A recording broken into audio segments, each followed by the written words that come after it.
ఓం నమ శివాయ. కార్తీక మాసం సందర్భంగా మేము పోచారం విలేజ్ ఈ టెంపుల్స్ పటికలింగేశ్వర స్వామి టెంపుల్ విజిట్ చేశాము. ఇది one of the best temples అని చెప్పొచ్చు.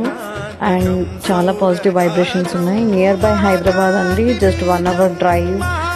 And it is really spiritual bliss అనిపించింది. And everyone try to visit the place in Karthika మాసం ఆర్ ఎనీ టైమ్. చాలా పీస్ఫుల్గా ఉంది with water bodies and different temples ఉన్నాయి. అష్టాదశ శక్తిపీఠాలు చూపించారు, 12 జ్యోతిర్లింగాలు ఉన్నాయి ఇక్కడ. చాలా బాగుంది. అందరు ఫ్యామిలీతో వెళ్ళి ఎంజాయ్ చేయండి బాగా, అండ్ ఆ శివుడి కృప పొందండి.